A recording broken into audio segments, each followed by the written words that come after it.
you have to keep that discernment. And so, when he comes out and says there are more fake gurus and false teachers in this world than the number of stars in the visible universe, he's saying that a good one is rare. A good Sure. spiritual teacher is rare. And what is it that he focuses on to help us recognize a good one? They're transparent as glass. They're letting the teachings pass through them. I didn't create them. They're passing through me, right? The teachings, the practices, the tradition. I'm not coming out here and saying I'm enlightened. A lot of times you get these, you know what, Raghunath? It's like almost like you can count on it. It's like you read like some kind of account of some great so-called guru, one of these popular kind of charismatic figures, and it always mentions, they had this moment of enlightenment, like Bong. yeah, then this happened to me and I became enlightened. And it's kind of like, you know what? Is it about you or is it about the tradition? Are you representing a tradition? Om Namo Bhagavate Vasudevaya.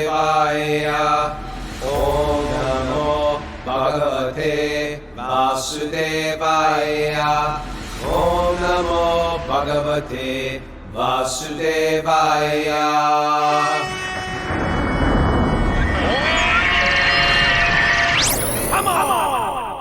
Live from Super Soul Farm, this is Wisdom of the Sages, the daily spiritual podcast with your host, Raghunath, and co-host and senior educator at the Bhakti Center, New York City, Kaustubha Das. It's Thursday, July 24th. It's episode 1647. Welcome to the show. Welcome, everybody. It's Thursday. Getting ready. Pack my bags. Head to Pawtucket, Rhode Island for the Youth of Today show. Whew. I tell you, these Youth of Today shows, it seems like, well, it's filled with spirituality. If the higher ups of the Hare Krishna movement even knew, like so many people come to these shows that are like interested in bhakti. Even on Zoom, I can see Jamie Stepp will be there. Lori Pag, she's sort of hardcore. It's like a reunion of people who are sort of into Krishna or very into Krishna. We're initiated into Krishna consciousn's. We're just sort of like, I'm sort of like into this for all these years, but want to know more about it. It's almost like their lifeline. People don't know that. It's a hardcore Krishna consciousness right under the radar, right, including that message we got from Professor Snooki, who said there was a battle of the bands with a 16-year-old Krishna core band from New Jersey. There you go, Raghunath. There you go. All right. Maybe you should start a band. Kaustubha, maybe that's your calling. All right, let's think about that and see if Krishna gives any indication. If that's what he wants, I'll do it. That's surrender. That's what he wants. But he'll have to give a strong indicator. Maybe Krishna wants you to be in a band like Duran Duran. Would you do that? Would you do a band that would be that you more think of a is surrender? Not cool, That would be greater. It's not cool, but would you do it anyway? It would be That's greater. Real surrender. It's one thing to surrender and to be in a band that you think is cool. Yeah. Right. It's another thing to be like, oh God, you want me to do this? Really? It's so uncool. All right, I'll do it. I'll do it, Krishna. I'll do it. Like the famous time Swami asked me to rap. I was like, no, I'm not rapping. I was like, come on, rap. I don't want to rap. I'm not going to rap. Do rap. Oh my God. The things we do for Krishna. Okay, Mara, you got some announcements for us before we get into Nugget World? We should mention that there's no show again until Tuesday at 7 p.m. Traveling. Okay. No show till Tuesday. All right. Any other announcements? That's all I got. All right. Okay, next week, I'll make that announcement. Next week, Raghunath and Kaustubha in Los Angeles. Make it a weekend. Come down. Kaustubha's giving a great class Friday evening at Veda Yoga on La Cienega. Before that, we're going to do the podcast live. So come on down, all our Southern California people, or take a trip out to California. If you ever thought, like, you know what? I'm going to go to California. This is the weekend to do it. Find an Airbnb, stay at a friend's house, come hang with us at Veda Yoga. You can go, where can they find out? They can go to Veda Yoga's website. Yeah. You can't see that. You can actually just do Kaustubha's class or just do my class or do them both. You have an option there, actually. Okay. So check that out. And Saturday, I teach in the evening. an hour of asana, then stories and songs of the yoga tradition. It's going to be fun. And then I think they're showing the film Something Divine that night at Veda Yoga. I think Really? they're showing that film there. Yeah. So Tom Essig's going to be out On there Saturday night? on Saturday night. And then LA Rath Yatra. It's, truthfully, if you've never been to Rath Yatra, it is wonderful. It's a wonderful day. And we're going to be there. And I'm going to encourage everybody from the West Coast to hang with us. We're going to be set up in the open air, just talking, singing, It's a and big meeting deal. people. It's, Yeah, it's know, great. yeah. Make your wisdom of the sages identity presence available there. I think Go up at the and Rath support Yatra us. too, first there's the parade with the music and the dancing and pulling the carts.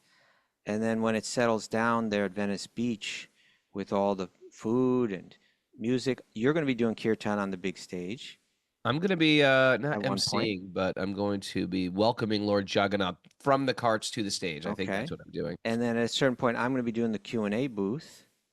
Mm. And but otherwise, we're going to have our own table, hopefully set up in a cool spot, right? Look for a banner. Yeah. We should have a banner probably somewhere. Yeah, Across from the prasadam table. Cross from the prasadam table. So there's free Prasadam prasad, there's served out. prasad you could buy.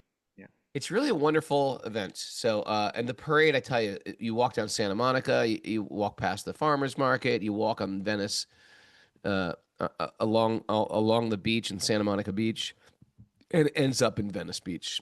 Right. And it's just like a fun fest. I've been going there since the last Youth of Today tour in 1989. I went there, or 1988. I went there with the Youth of Today. Every year? Not every year, but that was the first time I went. We just happened to be in Los Angeles during the LA Rath Yatra, and so we all went. Nice. It was cool. All right. All right. We got a nugget. Miss Mara. The nugget. How are you, Mara? I'm good, thanks. You going to miss me when I'm gone? Of course, Prabhu. Oh, sweet. Are you going to the concerts or are you She's like, staying, woo! I'm staying home. taking it easy? Okay. Yeah. This nugget comes from Elif Shafak from her book, The 40 Rules of Love. Okay. Let me just tell you a little bit about Elif. the 40 Rules of Love. All right. Been loving all wrong. Now, Elif Shafak is a Turkish-born British author who writes beautiful, thought-provoking novels, apparently, about love, identity, and spirituality. And one of her most famous books is The 40 Rules of Love. And this book tells the story of the great poet Rumi and his mysterious teacher, Shams Tabrizi. Okay? And this Shams Tabrizi sounds like a very fascinating person. He was a Persian Sufi mystic and dervish. Ooh. Dervish, that means a world. I was thinking that's something that you might want to think about getting in your bio. I'm a dervish. Dervish, yeah. I don't whirl. But I Well, will you don't- say it I don't know seems if like you have between to like the whirl to be a Shakers, the dervish. Quakers, the dervishes, there's a lot of whirling. Yeah. There's a lot of dancing in circles. We do it. We dance in circles. Yeah, I don't think you have to do that to be a dervish, but I think it's something that they do commonly. So any case, this Shams, his full name is Shams al-Din Muhammad Tabrizi. And he was the mentor of Rumi. He was born in Tabriz, which is present-day Iran. And he spent his life traveling and teaching as an itinerant mystic. I think I meant internet mystic. I think you read it wrong. Itinerant. He was a mystic. And he was described as fiery, unconventional, and spiritually provocative. Someone There who you go. shook people out of complacency, including Rumi. I'm going to put that in my bio. What's that? Fiery, provocative, mystic. He's fiery. He's provocative. And when he met Rumi, their intense companionship transformed Rumi from a respected jurist and theologian into one of the greatest mystical poets of all time. And a few short years thereafter, he disappeared, most likely murdered by the disciples of Rumi, who felt jealous or scandalized by his influence. Wow. What? Yeah. Sad end. So What this disciple book, is that? Murderous disciples? There's always been crazies. You know what I mean? yeah, There's always been crazy people. crazy Joe Davola's out there. Yeah, just doing crazy stuff. So this book, The 40 Rules of Love, is a modern telling of his teachings to Rumi. Yeah. And we're going to hear one of those modern rules, one of those rules right now, 40 rules right now. All right, let's hear one. Mara, what do you got for us here? There are more fake gurus and false teachers in this world than the number of stars in the visible universe. Whoa. Ouch. Don't More than the stars? Fake gurus. Don't confuse power-driven, self-centered people with true mentors. True mentors are as transparent as glass. Oh. They let the light of God pass through them. Ooh, Miss Mara. I What do you really think, like this Raghunath? one. I like this one.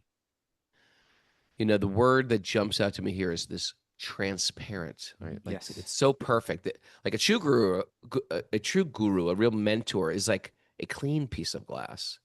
They don't stand in the way. They don't try to make you stare at them. They don't paint the glass with their ego, their opinions, their personal agenda.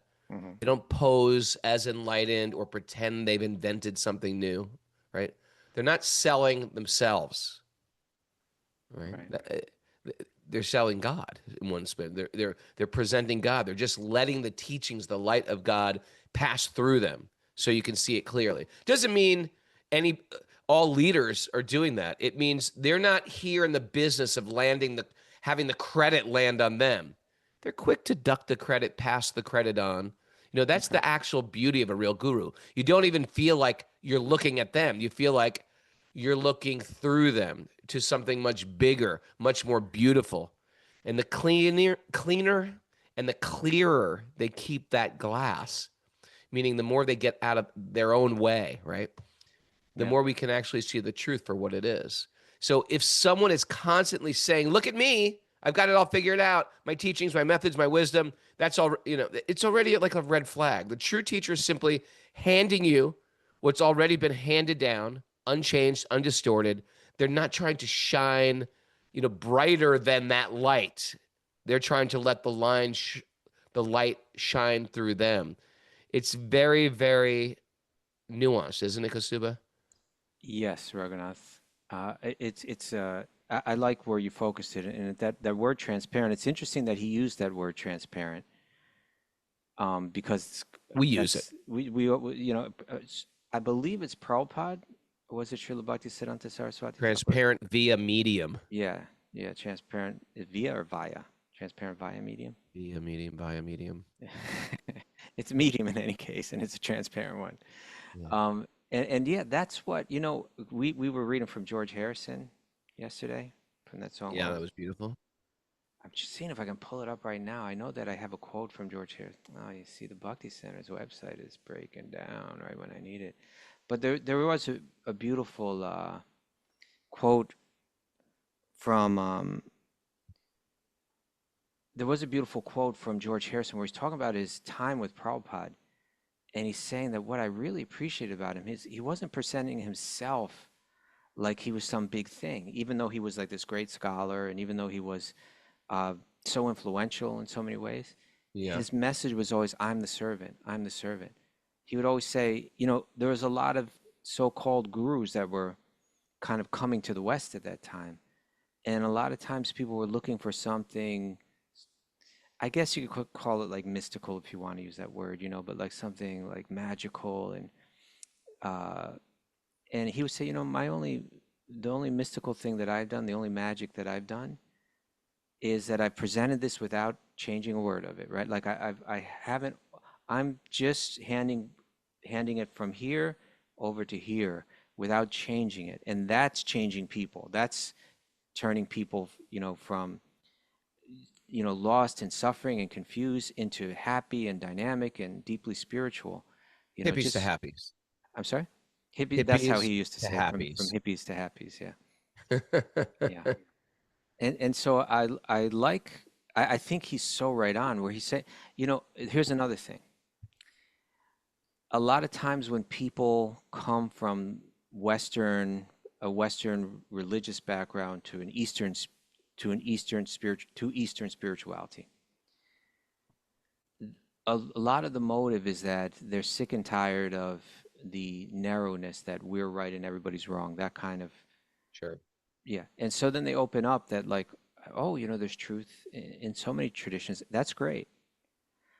But you can't, at the same time, you can't give up the discernment that you need because, in other words, they'll accept almost any Eastern so-called guru as being authentic and real and deep and spiritual, even when those so-called gurus are doing the exact same things that they would totally condemn a Christian priest for doing. You know what I'm saying? Like, in other words, they'll turn their discernment towards Christianity or Western religion Because it looks a little exotic, perhaps, you know. because it looks Yeah, exact. they become You're saying because attracted to something Eastern because it looks more exotic than the priest that you may grew be, up with. that may be, but you have to keep that discernment, and so when he comes out and says there are more fake gurus and false teachers in this world than the number of stars in the visible universe, he's saying that a good one is rare. A good Sure. spiritual teacher is rare, and what is it that he focuses on to help us recognize a good one? They're transparent as glass. They're letting the teachings pass through them. I didn't create them. They're passing through me, right? The teachings, the practices, the tradition. I'm not coming out here and saying I'm enlightened. A lot of times you get these, you know what, Raghunath? It's like almost like you can count on it. It's like you read like some kind of account of some great so-called guru, one of these popular kind of charismatic figures, and it always mentions, they had this moment of enlightenment, like, Bong. yeah, then this happened to me and I became enlightened. And it's kind of like, you know what? Is it about you or is it about the tradition? Are you representing a tradition, And if so, it doesn't matter whether you had some special experience or something like that. We can just Kaustubha, hear the knowledge. there's always and I think you and me do this. We always carry like discernment in our palm. Not that we're going around condemning everybody. I don't think I do that. I think I'm open to hear what people say. Sure. If they're from other traditions? Well, what's your conclusion of the tradition? Or even within our tradition, maybe other branches or lineages or stuff like that. We're always. I feel like it's good to be open to people and what they have to say. But Yep. in your palm, you do carry a little bit of discernment, You and have that to. discernment could steer you away or steer you closer. And then if we go closer, we keep that discernment. And then it's not like even condemning necessarily, but sometimes say, you know what, this is not for me. This is not my cup of tea, or this is not where I want to go. And I think that's important. We don't throw away discernment. That stays with us.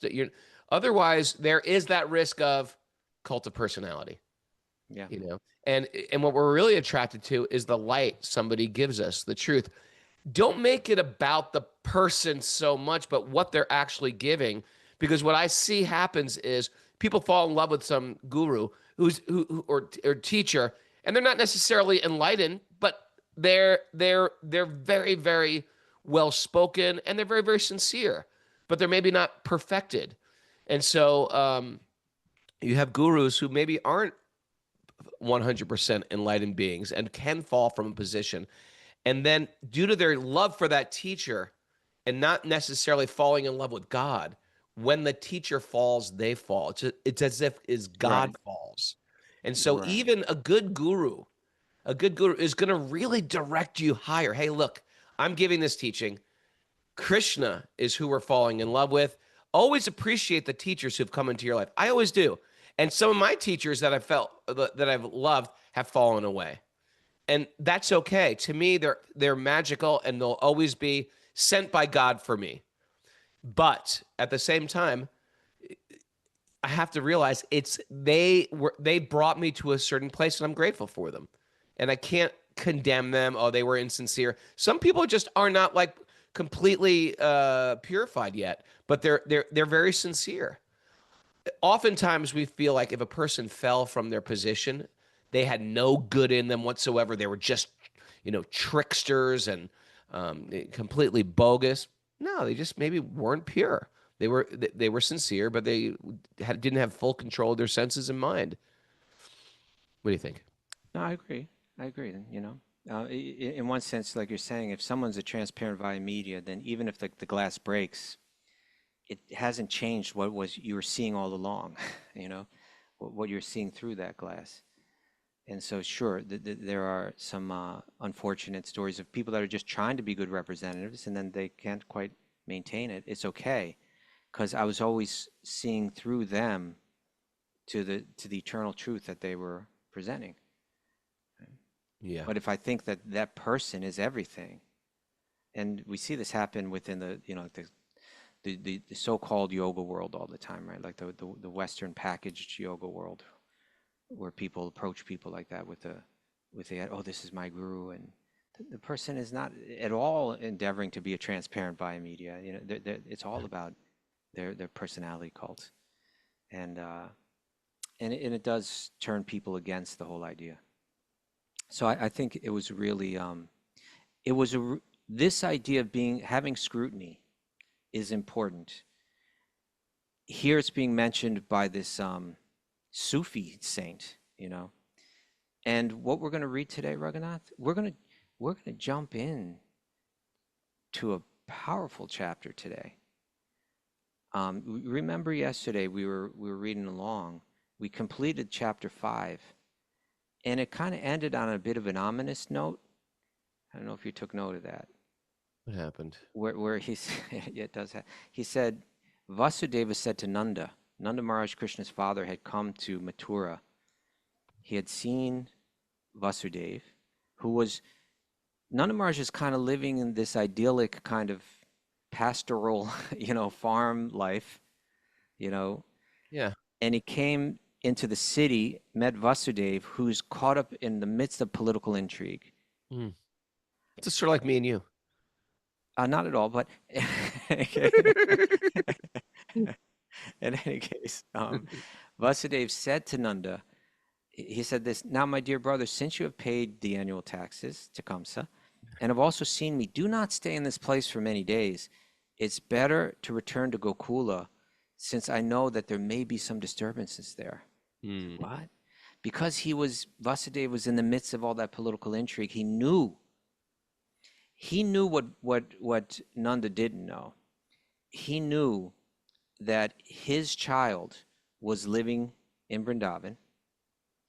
He knew that Kamsa was not satisfied and was searching to kill his son. So he could anticipate that there could be trouble in Vrindavan. Nanda Maharaj is kind of oblivious to all of this. And but he says, why don't you go back? There might be some disturbance there. Now, before he even gets back, while he's on the way, right? He's on an ox cart and he's, you know, going there. And Krishna's like, I think he's only like 3 days old or something like that. There's going to be the first major disturbance in Vrindavan. Mm-hmm. They're going after Krishna. Mara, who's the first disturbance in Vrindavan? Trivia question to Mara. She knows. Putana. Yep. Putana. All right, good job. That's what we're going to hear about today. Phew, you're so on it, Mara.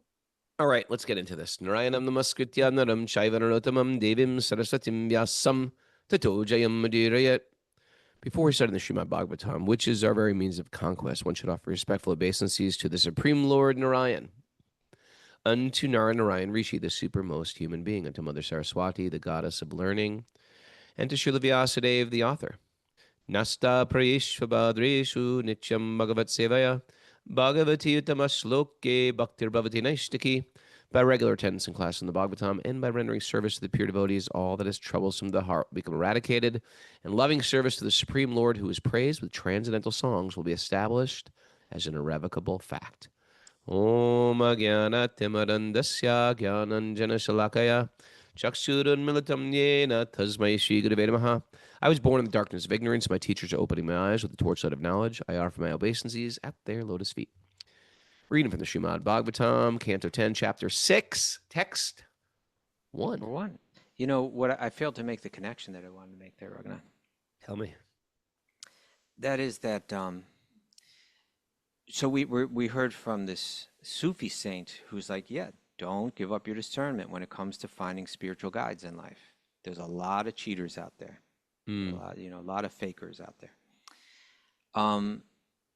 Now we're going back to, again, to an ancient, still farther ancient tradition, where we find that within you know, the yoga tradition itself. Hmm. Because this story that we're going to read about Putana, we read earlier in the previous chapter about how when Kamsa got together with his ministers, they were coming up with all these nefarious plans. You know, you didn't manage to kill the child that's meant to kill you. It slipped away. We have to start hunting down children and killing children. We have to make sure we wipe this child out. But they also know this child's powerful, right? The one Hmm. just before it, you know, flew up into the air and became this demigoddess. And they believe that it's Vishnu out there somewhere that needs to be eliminated. So it's a powerful force, even though it's a baby. And so they're sending these powerful mystics, these demonic mystic shapeshifters to try to kill Krishna. One of them is going to come after another, like a whole series of them is going to come. Demonic mystic shapeshifters. Shapeshifters, yeah. The demonic mystic shapeshifters from That Bayonne, could be New like Jersey. that's like a horror movie right there. Well, it's scary. And the great acharyas, the great teachers of Bhakti Yoga have said that each one of these represents something that we need to look out for. And now Putana, bit of a spoiler here, but she comes as she's a Rakshashi, right? Rakshashi. Which means like they're like cannibals, but they're like these mystic, powerful cannibals. They're like vampires. Yeah, Like, they're like you know, they suck your blood. they eat your flesh. They come powerful at night. Yeah, yeah, They can shapeshift. yeah. They got mystic. They can become very beautiful. Well, that's exactly what this one does. That's scary. Prabhupada actually says she's like a witch in the sense that like he said that these Rakshashis knew how to fly on a stick. Isn't that interesting? Yeah. It's like they said Prabhupada said it's like a northern Indian thing where you transport your body through They're like a yogis. stick, like a flying, like a stick in a, you know, like a broomstick, Like a broom. like Yeah, a like witch. broomstick. Yeah, it's gotta Yeah, I be a don't. connection Well, there. well, she was. Well, I don't know if she was a Rakshasha by. No, she was. Was she a Rakshasha?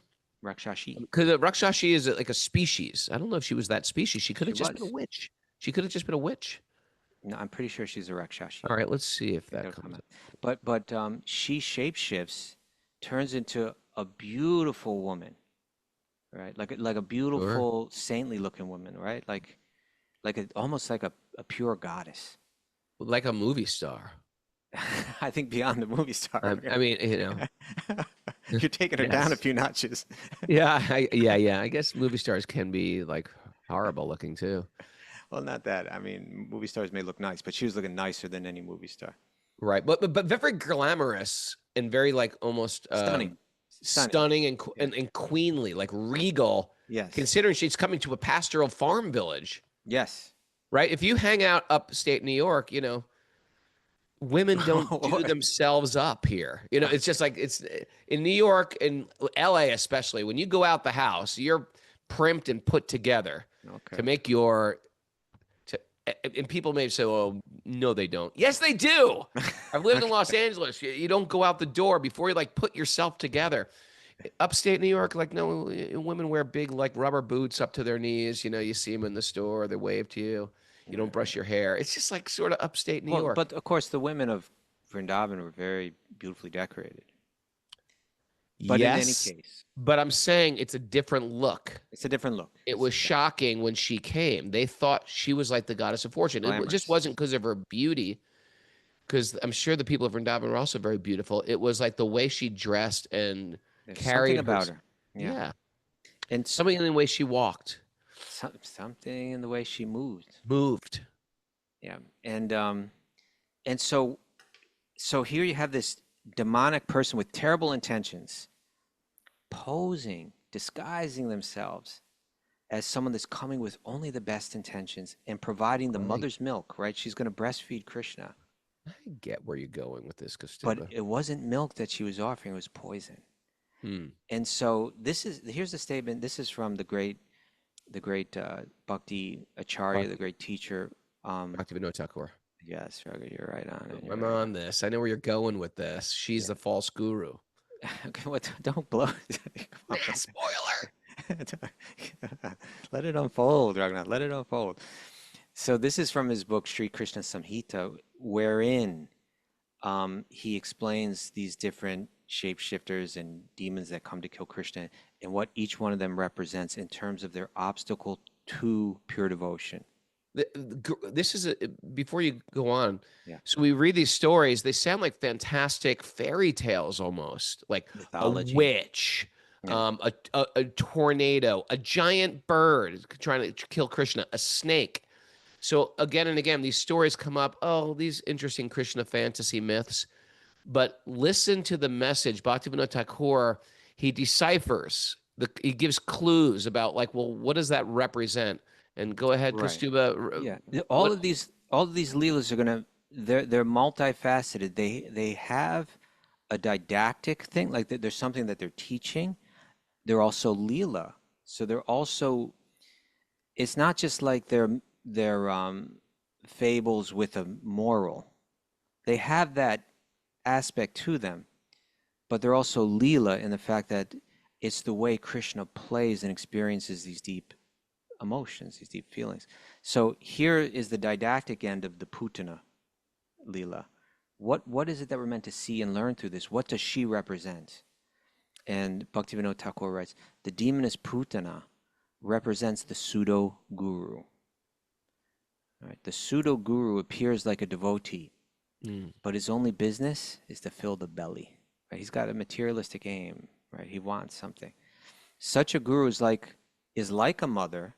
In other words, I think what he meant there is he appears like a mother. Right? Such a guru appears like a mother, but is actually a witch. Right? I'm here to give you nourishment. I'm here to give you sustenance. I'm here to, but actually I'm giving poison. He says, giving up such a pseudo-guru, one should accept the shelter of a real guru, understanding him to be the dear maid servant of Krishna. I'm just the servant here. Right? Then one can easily cross over this obstacle and develop firm faith in Krishna. All right. Maybe later, not today, but his Bhaktivinoda Ṭhākura's son, Bhaktisiddhanta Saraswati Thakur, he wrote a whole analysis of this Leela. We'll read it maybe in the coming days. Oh, interesting. Yeah. All right, let's get in with this. Let's get on with this. And Raghunath, you're known to tell this story very colorfully, the story of Putana. Very, very color. You know why? I sit in meditation on this story. Do you? Yeah. Okay. That's when you tell stories, you got to really enter into them, and you got to put yourself in that pastoral setting. Right. You got to put yourself in, like with Mother Yasoda and her maid taking care of this baby. You got to meditate on Krishna. I think you what he put looks yourself like, in the shoes of Putana. and then you got to put yourself into the shoes. Wrap of yourself in the sari of Putana, and you go. You got to visualize Putana as this beautiful goddess, and then as this beast, and as her intention, and then you tell the stories better. It's the type of method acting that you do. For sometimes you spend days just like behaving like Putana before you tell the story. It's hard on Mara, but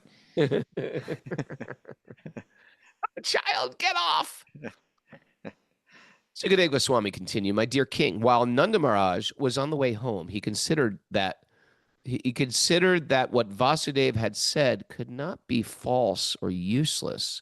There must have been, there must have been some danger or disturbance in Gokul, as Nanda Maharaj thought about the danger for his beautiful son, Krishna. He was afraid, and he took shelter at the lotus feet of the supreme controller. Isn't that funny? I'd imagine, Raghunath, that there probably was, a difference in a sense in the bearing of Vasudeva and the bearing of Nanda. Nanda, perhaps he comes as a bit more like, I don't want to say a country bumpkin, but in other words, Vasudeva is living in a more worldly existence. And so when he's hearing from Vasudeva, he's like, this is a person that really knows his stuff. This is a person that's, right. I never thought about it like that, but yeah. I don't think country bumpkin's an offense. Okay. Well, I don't know the word bumpkin exactly what that means. Bumpkin. Like we got Europeans listening to the shows. Like, what do they mean by that? Bumpkin. It's a bumpkin. This American. Can you look up the word bumpkin, Mara, please? Bumpkin. My dear king. Okay, text 2. While Nanda Maharaj was returning to Gokul, the same fierce Putana, whom Kamsa had previously engaged to kill babies, was wandering about in the towns, cities, and villages, doing her nefarious duty. It's terrible. I have the word bumpkin. Yes. An awkward and unsophisticated rustic, Yeah. Oh, and rustic. So Yeah. he's not awkward, and he's sophisticated in his own way, but not sophisticated in the same way Yeah, it's like that everybody, Vasudeva. every country's got that, you know. The people from Germany say the South Germans are bumpkins. I think that's what they say. Oh, Nityananda Chandra Prabhu pulled up. In the purport, it mentions that Nanda, well, I don't think it says he's a country guy. And he thinks that Vasudeva is a mystic. Oh, well, yeah, I think that comes later because when he gets there, he sees, oh, there has been disturbance here. Hmm. My dear king, wherever people in any position perform their occupational duties, their dharma, of bhakti, of devotional service by chanting and hearing, right? Shravanam, Kirtanam, Vishnu Smaranam, there cannot be any danger from bad elements. That's a good one, huh? Yeah. Therefore, there was no need of anxiety about Gokul while the Supreme Personality of Godhead was personally present. We can remember this. This is a great You're feeling verse, like yeah. sometimes I feel some anxiety about things. Sometimes I feel some worry. Sometimes I feel like, oh, what's going to happen? Something's inauspicious. Nothing is inauspicious when you add Krishna to your life. Even if something tragic happens, it will work out to be auspicious. It will bring you higher. It will open up the gateways to God. That's what happens when you invite Krishna into your life. Even the inauspicious things become very, very auspicious. No need to fear. Let that go away. Hand your anxiety over to Krishna. He'll fully take care of it. That's beautiful, Raghunath. I think you and I have even felt this in our lives where we've been in crazy, dangerous situations, and you just feel Krishna taking you right through it, right? Yeah. By the way, sometimes I don't. Sometimes I get filled with anxiety. What if this When we happens? forget this. And Yeah. I just say, you know what, Lord Chaitanya, this is one's on you. I don't have time to worry about this. You Right. can figure this out. You're the Supreme Personality of Godhead. You're the Supreme Controller. I'm going to give this worry to you. Okay. You know, I can't worry about this. I can't control anything. What if? Who wants to live in that world? Right. Why don't we read this World verse of again what one more if? time? Huh? Read this verse one more time. My dear king, wherever people in any position perform their dharma by hearing and chanting, right? Right. There cannot be any danger from bad elements. No danger. It's all auspicious. Therefore, there was no need for anxiety about Gokul while the Supreme Personality of Godhead was present. You I know, tell my kids this too. what's You that? have a bad dream, you wake up, you chant. There you go. There. But also, I think sometimes spiritual communities, Bhakti, even Krishna Bhakti communities, sometimes there's so many practical concerns that you kind of forget the essence of what you're doing and why you're doing it. Sure. And sometimes, there's a little mission drift or something like that, and we have to remind, hey, what are we here for? Right. We're here to hear and chant about Krishna, right? That we're just meant to increase that vibration. And if and if we're struggling because of this or that, it's because we've lost touch with that. We got to recenter ourselves on this again, and let's get together. Let's hear and chant together. Let's not forget what we're doing. Yeah. When I'm having a bad day, sit down with the Krishna book. It just changes it. It changes your bad day to good day. You're like, you know what? I went to bed. You go to bed at night, you think, you know what? I read the Krishna book. We've been doing that with the Lord Chaitanya. I think we should do it, Mara. I'm gone. We should just get on the phone and read Chaitanya Charitamrita. Keep it going. Keep it going. All right. That's real love. Okay. What do you think? Takes Once four. upon a time, the Putana, the Rakshashi. Okay, she is a Rakshashi. I stand corrected. Once upon a time, Putana Rakshashi, that must be her last name, who could move according to her. Putana Rakshashi. Is there a kinda take a Putana step back. Rakshashi on the plane? People take a step back when you introduce yourself that way.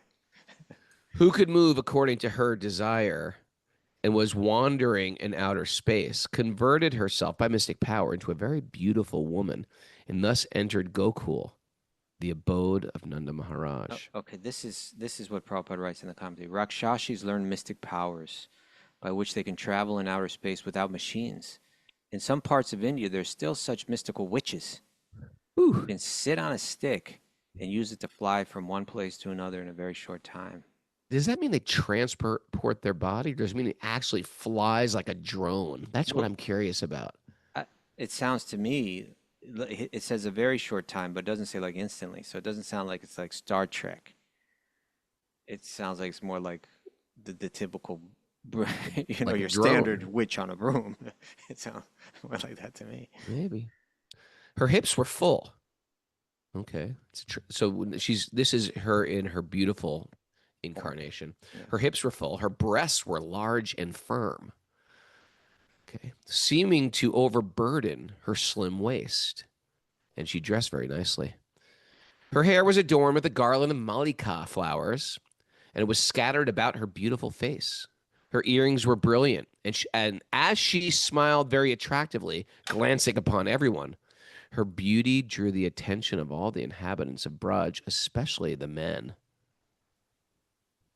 When the gopis saw her, they thought that the beautiful goddess of fortune, holding a lotus flower in her hand, had come to see her husband Krishna. Wow. Right? Beautiful woman walks in, all the men are like turning their head. Whoa. Whoa. Okay. Guess what? Beauty's only skin deep, Kaustubha. We're about to find that out. While searching for small children, right? What was she doing? She was searching for small children. Yeah. Putana, whose business was to kill them, entered the house of Nanda Maharaj unobstructed, having been sent by the superior potency of the Lord. Without asking anyone's permission, she entered Nanda Maharaj's room, where she saw the child sleeping in the bed, his unlimited power covered like a powerful fire covered by ashes. So he looked like a little baby. Right? Yeah, Like when you put out a campfire, I learned this in Boy Scouts, it looks like the fire's out, but you got to put your hand above the ashes and you feel heat coming. You're like, oh, wait a second. There's a lot of coals under there. Krishna's like that powerful, hot. Huh? The things you know. Prabhu, I can enlighten you with my years in Boy Scouts. Okay. She could understand that this child was not ordinary, but was meant to kill all demons. So she picked up on it. She's He like, looks "No, like a no." little baby, but this isn't an ordinary baby. This is I'll a kill demon this killer. baby. Lord Sri Krishna, the all-pervading super soul, lying on the bed, understood that Putana, a witch who was expert in killing small children, had come to him. Therefore, as if afraid of her, Krishna closed his eyes. Thus Putana took upon her lap him who was to be her own annihilation. Just as an unintelligent person places a sleeping snake on his lap, thinking the snake to be a rope. I'll just pick up this rope over here. Right? Ah. Putana Rakshashi's heart was fierce and cruel, but she looked very affectionate, like a mother. Thus, she resembled a sharp sword in a soft sheath. That there is a tongue twister for you right there. Sharp sword in a soft sheath. She looked at a soft sword. Okay, right? She looked attractive, Sharp but was very, sword. very dangerous, like a sharp sword in a soft sheath. Although seeing her within the room, Yashoda and Rohini, overwhelmed by her beauty, did not stop her, but remained silent because she treated the child like a mother. Like, oh. Come right in. Sometimes people that are beautiful can get away with anything. Privilege. Privilege. It's called beauty privilege. Mm. Heard of it? Yes. It's real. Wealth privilege. There's a lot of privileges out there, people. All right. Text 10. On that very spot, the fiercely dangerous Rakshashi took Krishna on her lap and pushed her privileged breast into his mouth. Okay. The nipple of her breast, The privileged nipple of her the breast. privileged nipple of her privileged breast was smeared with a dangerous, immediately effective poison. But the Supreme Personality of Godhead, Krishna, becoming very angry at her, took hold of her breast, boop, squeezed it very hard. Here we go. Raghunath starts getting animated. I'm in it now. And sucked out the poison and her very life. Right? The baby's like gripping, like gripping, clamping, Yeah. chewing, perhaps. He looked like such a. Again, I think this is his third day. I think he's only 3 days old. Perhaps. Maybe, Mara, could you look that up? How old was Krishna when Putana came? It's going to say unlimited. And so he seems like he's just as tender and gentle, So imagine a baby. Like, what do harmless. babies do? They move their little arms to grab the breast. They push Yeah. their face right on, almost like they're not even trying. They latch on. But Krishna, being all-knowing, grips with this fight, holds, and just doesn't let. And Oh, finally, she let go of the baby. okay, we're gonna hear But about that. Krishna did not let go of He her. didn't let go. And so she's shaking her body, trying to Well, swing this little, what she considered a parasite, was about to liberate her. Let's hold on. Let's hold on to that. Mara, what you got? According to Google G, Krishna was 6 days old. 6 days old. Okay, so he's just a little tiny, little Tiny little soft, baby. gentle little infant. How could One he? of the one of the chicks died. Yeah. Yeah, Tarun told me yesterday. Oh. That's too bad. I know. But it died at Super Soul Farm amongst that devotee house chicken. That's good. All right. You got to check on those chicks when I'm done. Yeah.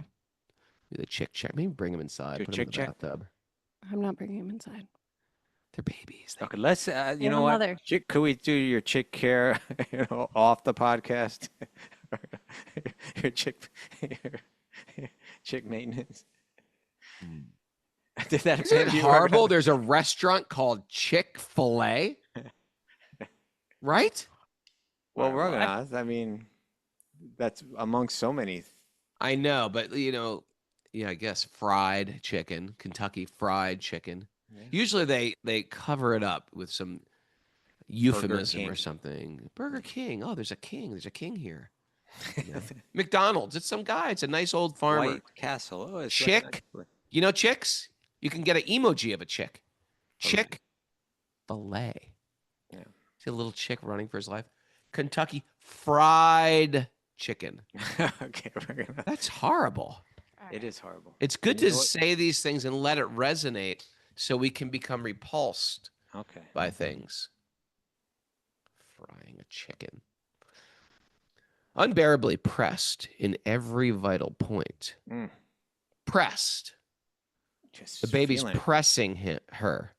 The demon Every Putana vital began point. to cry. Okay, so she let go of the baby at this point. Like you hold the baby, like you're fear the baby's you're gonna drop that baby. She's holding this baby firmly.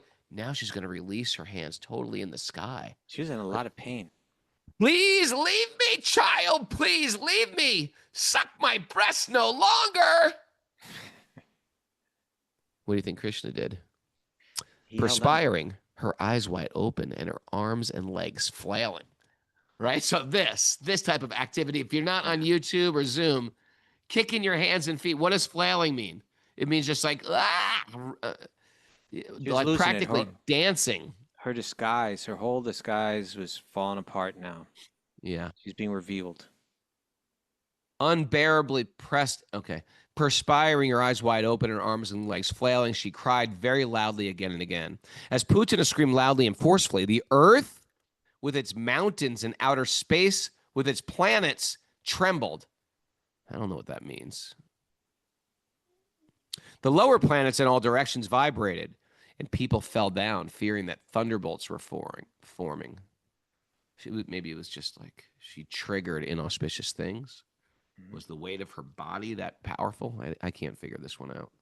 Chapuji says that the last time she heard you tell the story, GV, Putana kind of had a Russian accent. Sometimes Putana does have a Russian accent. I think that's Sometimes she's a Southern belle. Sometimes she's a Southern belle. I give her a well, Southern I think belle the accent. Russian accent probably comes from Boris and Natasha. Probably. From Bullwinkle. When Another. you need a female villain, you can reach back to Natasha. As Putana. All right, where are we? The lower.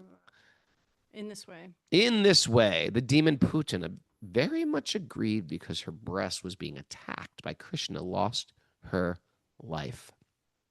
O King Parikshit, opening her mouth wide and spreading her arms and legs and hair, she fell down in the pasturing ground in her original form, right? She went back to her grotesque form as a Rakshashi, just as Vritrasura had fallen when killed by the thunderbolt of Indra. Read O through King 17. Parikshit. Yeah. When the gigantic body of Putana fell to the ground, it smashed all the trees within a limit of 12 miles. Appearing in a gigantic body, she was certainly extraordinary. All right, so this is my question, Mr. Kaustubha. See if you know the answer to this. If she's flying on a broom and she's gigantic, how does the whole world not see her? No, she can shapeshift. She can take on any size she So wants. when you're saying when she's on a broom, she makes herself sort of small? Yeah, I don't think she's 12 miles long when she's on the Because stage. we would notice that.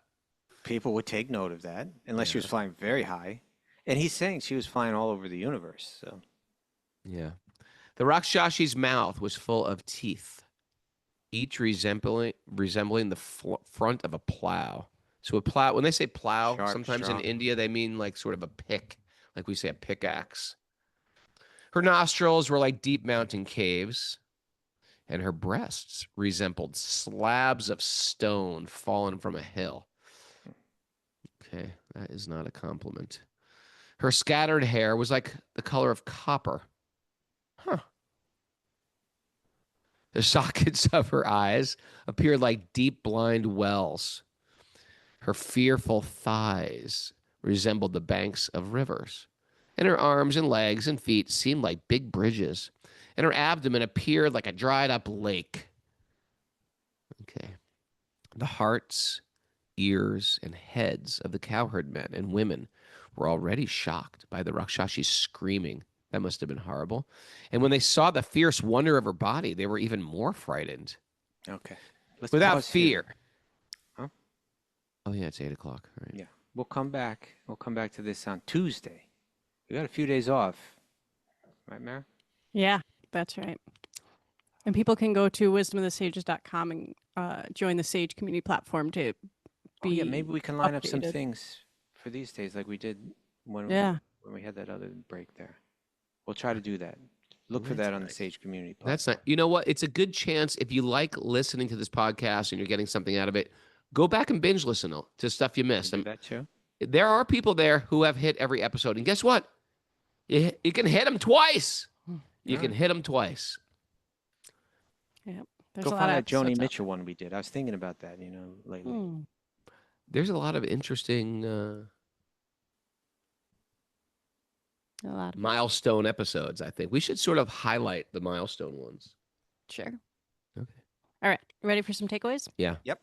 Everybody put your favorite episodes on the board if you can remember them. I'm curious. You know what my favorite one was actually was that interview with Krishna and Nandini. I think it was episode that was a 222. That was like just Okay. yeah, it was amazing. Anyone's got any ones? Oh, thank you, Greg. The one where I was high. Yeah, Okay, find the thank one you. where we're organized. Thank you for that one. Yeah. All right, back to our It takeaways. wasn't deliberate. It was a mistaken high, but I was nonetheless stoned out of my mind. Real gurus let the I light wonder of how God. many times you've actually been. How many times this has Or at happened? least there's one time I admit it. Explain a lot. And everyone going to the Youth of Today show, do not mention that episode. Cheers. All right. Real gurus let the light of God pass through them. You're more concerned about the straight edge community than you are about the devotional community. Because the devotional community is forgiving and understanding. right. The strange community, they're quick to What? condemn. right. Real teachers keep the glass clean and get out of the way. Keep it clean. Keep it clean. Always carry discernment. Oh yeah. Yeah. Oh, the Krishna miracle episode. That was a good one. Give up pseudo-gurus. Give up the pseudo-gurus. The pseudo-gurus. Oh, the one where Gopal Chandra was ready to leave his body. That was pretty powerful. I think we had a couple with Gopal Chandra. Churning the ocean of milk with Radha Swami. Okay. Where there's Shravanam and Kirtanam, there's no danger. Okay, that's right. Let's just clear the danger out. Clear the day. Hold, Mara, what episode are we on today? 1647. 47. 16. What do you say at 1700? We do a Krishna miracle episode. Okay. Yeah, Okay. let's Got a go. Krishna miracle. Write it down. Oh, yeah. I like Ganesham too. Ganesham episodes. Yeah. Okay. Nothing is inauspicious when you add Krishna to your life. Nope. That's true. Having a tough day, add Krishna to your life. Having what feels like an inauspicious day. You know, things are just working out very, very problematic. Add Krishna to your life. Okay. You go into the doctor, you find out you got some sickness. Add Krishna to your life. Hand your anxiety and worry over to Krishna. This isn't mine any longer. I can't control the universe. I've been trying to control it and I can't. And that's why I have the anxiety. But Krishna, I trust you have my highest interest in mind. So I'm just going to push this boulder onto your lap and you're just going to take it and squash it. It's what it is. Yeah. I can't control, and therefore I'm in total anxiety. And it means it's a type of atheism, Kaustubha. It means you don't trust that Krishna has your best interest in mind. Anxiety is your atheism. Take that away. Anxiety is your atheism. And Stay centered on the essence. okay, When you're having a bad day, read Krishna book to turn it around. there you go. And real surrender is when Krishna wants you to be in an uncool band. Yeah. Oh, yeah. Durant. Kaustubha, we want you to restart the false prophets up. Stefan is the lead hardcore singer. band, local hardcore band. Thanks, everybody, for joining us. See you in Pawtucket, Rhode Island.